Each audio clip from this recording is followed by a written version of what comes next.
Alright guys, so today we're going to be doing oil change on this 6th gen Camaro. Here's a little preview of the trunk.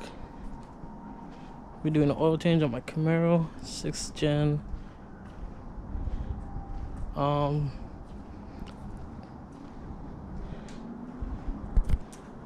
tend to do oil change between 3 and 4,000 miles depending on what fuel I run, because E85 kind of tends to make your oil a little bit more dirty, I guess. So if I'm running 91, I'll change it at 5K. It's depending. I mixed this, so I let it sit for about 4,000 because of the mixed fuel. But yeah, it should be a pretty simple install. Got a couple cleaning supplies. If you guys are interested, I'll make another video on that. Yeah, so let's get started. Alright guys, so as you can see, you got it on jacks, keeping the jack on there just for safe measures. Can't always depend on just the jack stand, so just in case the jack's still holding me up. I don't want to show you guys me lifting it because I thought it'd be pretty boring. So then hood's open. If you want to know what I done to the car, let me know below, and then I'll do a tutorial on that. So a couple things you're gonna need. So I got some like tools. I don't have a lot of tools, but that gets the job done. Not the best tools. Then I got 10-quart oil pan. Just because this car takes 10 quarts of oil. It's a lot. It's a pricey oil change, so I do it myself. Just try to charge about. Last time I went to try to get me like 200 for one synthetic oil. So if I can just spend like 70 bucks, get the oil at Walmart, save myself a couple bucks. Do it myself. It's easier instead of wasting money with those guys. Those guys are rip-offs. So like I said, I do usually use Mobil 1 synthetic oil, but my friend Danny, shout out to Danny, he gave me, it's just sold his Mustang, so he gave me this oil that he had already. So this is going to be the Royal Purple Synthetic. You want to make sure that the oil weight is the same as one of your gas caps, so let me show you real quick. See right here, you gotta make sure that matches up. But also the thing with the Camaros is that GM did release a little bit of information that the newer model with the same engine that it already has can use 0W40 full synthetic with the Mobil 1. It's like a German formula, but since the homie Danny hooked it up with this, we're gonna just use this for now instead of switching over to the 040. And then, so that's Royal Purple Synthetic. Then we got AC Delco Oil Filter. So if you need that for your Camaro PS64, this is the OEM oil filter. You can get it at Walmart for like $8. I'll use the OEM one, but oil doesn't matter. Also, I want to let you guys know that when you use the oil, you gotta have a DEXO certification. That's for GM vehicles, just so you know it's going to be safer to use on your car. Alright, so let me get under there. Let me set up so I'm not spilling oil. Get the oil pan and crack that baby open. Start the oil change. Alright guys, now I'll switch it over to my iPhone because the GoPro is kind of hard trying to see what I was doing over here, so kind of blurry. So right here we're under the carriage already. So right here you have your oil filter. First, I like to take off the oil pan bolt, which is over here. It's right next to your oil filter. Let me see if I can do it for you again. Here's go exactly on the other side. You see a bolt, right? So that bolt is a 15mm, so you use a wrench. It's kind of hard, so I'm just gonna set this down. Hopefully, you guys can see, or I'll try to get a better view for you guys. Hold on. All right, guys. So I ended up breaking that bolt out, so got a little loose. I haven't driven the car, so the oil should be cold. I recommend that you let it sit for a while before you do anything. So I have the oil pan right here, so I'll put it around.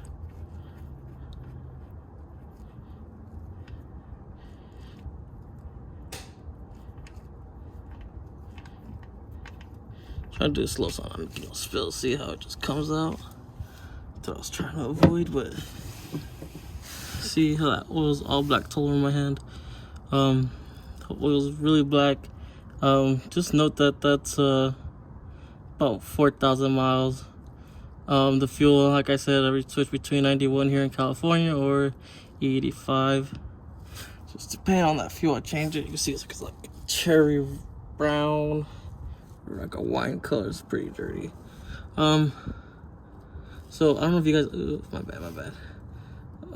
See those red things right there? I got them all over the car. I'll go more into detail. So basically these are jack lift points, right? They go on four corners of your car. I got them bright red so I can know where they're at.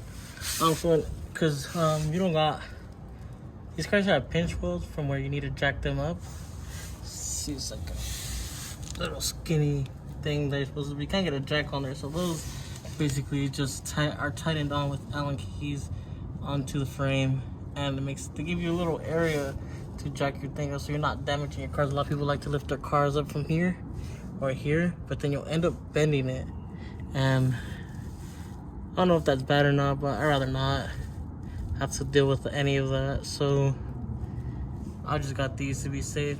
I wasn't paying attention and then leaked some oil, so I put some kitty litter down.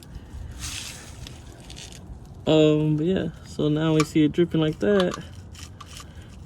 Hand tightened it.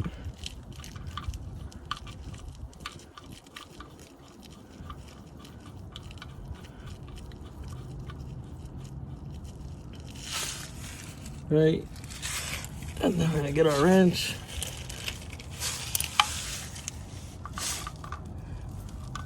And we're just gonna tighten it, but barely.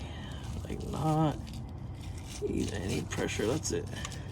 Doesn't have to be that tight, because I know like mechanics, they drill it in, but don't do that. You don't want to break that bolt. It's just a bitch. Next we're gonna get this bad boy out. So for that, I do have a special little oil filter wrench. I feel like it helps me better than those C-band type of oil filter wrenches, and better than using pliers.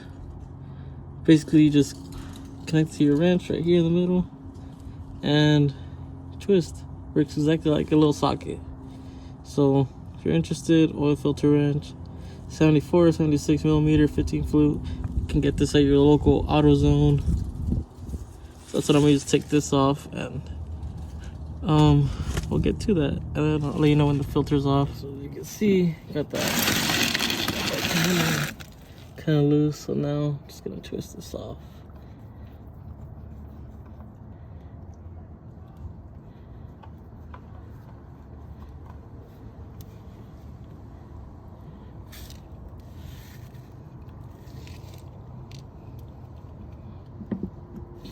I'm just gonna let that drain for a little bit.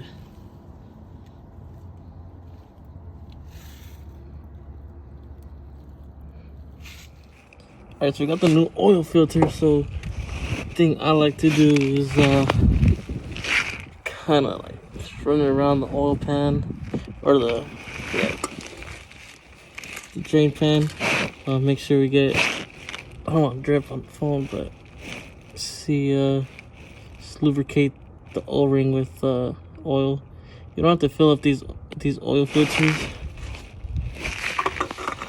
because when you start the car, it's gonna fill it with oil. Let me switch views for you guys. Alright, then just gonna tighten it up. Yeah, my hands are dirty. I tend to always get my hands dirty with this thing. You see, old oil filter still here. Alright, so I'm just gonna take off this cap.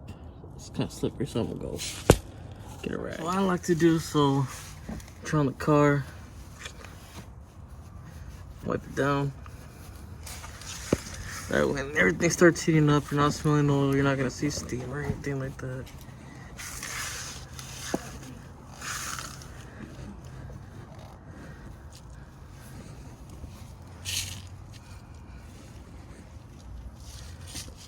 Alright guys, so now that I got the new oil filter in, gonna make you want to make sure it's pretty on. Like, you don't want to over tighten it, it's just good enough, because you don't want to struggle next time you take it out. Then you don't want to be too loose, it's gonna fall off. You're gonna like oil as soon as you put the oil in, right? So make sure that's on pretty tight. And then make sure that this bolt, your drain bolt, is tight on there as well. Not too tight, not too loose. Always, before you lower the car, double check, make sure it's right, just for your own peace of mind, because you don't want to go mess. All right guys, almost ready to put in the oil, but before that I want to dump the oil out of my oil catch can. Nishimoto, if you guys were interested, I do recommend oil catch can for these LT1s, since they are direct injection. So with direct injection, a common issue is that oil does get sprayed back into the motor with that, or into the intake manifold. And you want to prevent that, because it causes carbon buildup, can potentially damage your engine and lose performance, right? So oil catch can, instead of redirecting some of the oil into the intake manifold, is gonna catch it into this little can, and that way the air that was supposed to be put back into the intake manifold gets redirected into the intake manifold, and does not put in, well, I'm not gonna say eliminates all the oil from going to the intake manifold, but it does help and creates a far less carbon buildup. So I'm gonna need two. No, I got it one hand. Just gotta loosen this up, cramps my hand up.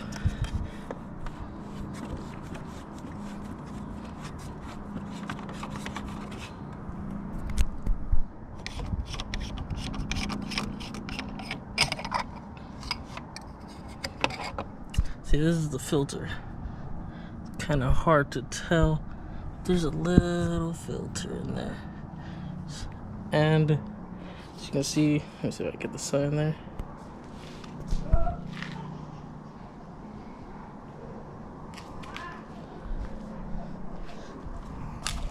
This is just gonna be from 4,000 miles, guys.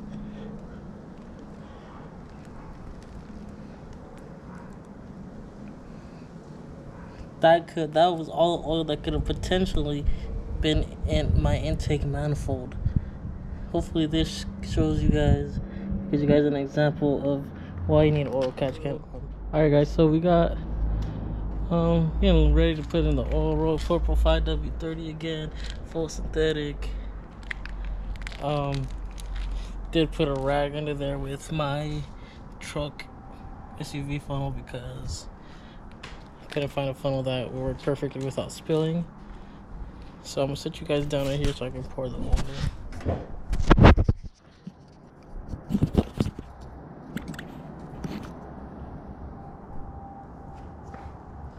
It's a reminder that this car does take 10 quarts of oil.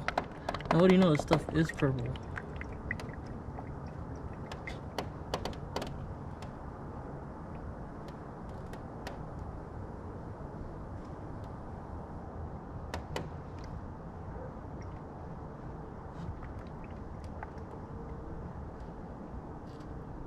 You want to ease into it, because you don't want to overflow and spill your oil.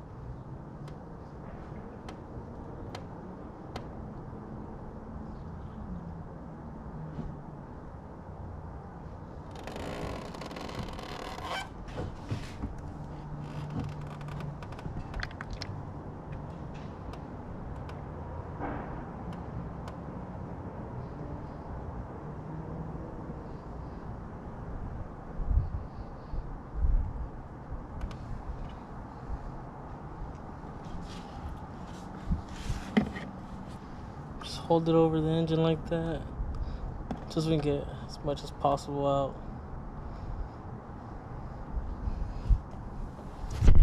So I'm gonna go ahead and cut this out for right now and pour the last jug, and then I'm gonna give you guys a cold start and just a little quick walk around the car, even though it's kind of filthy.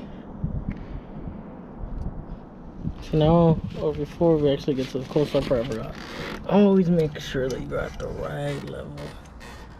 So I'm gonna put you guys down real quick so I can show you guys.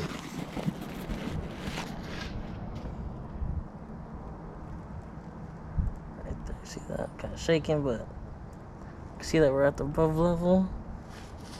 I'll make sure. Check myself. Yeah, we're solid.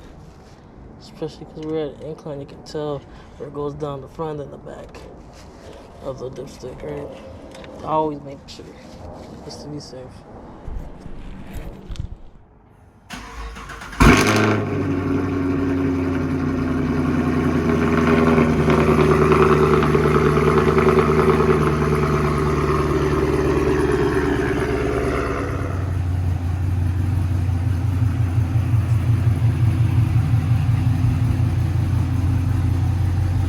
Alright guys, so that's it for the video. Let me know what you guys think. Let me know what you guys want me to do next. And until then,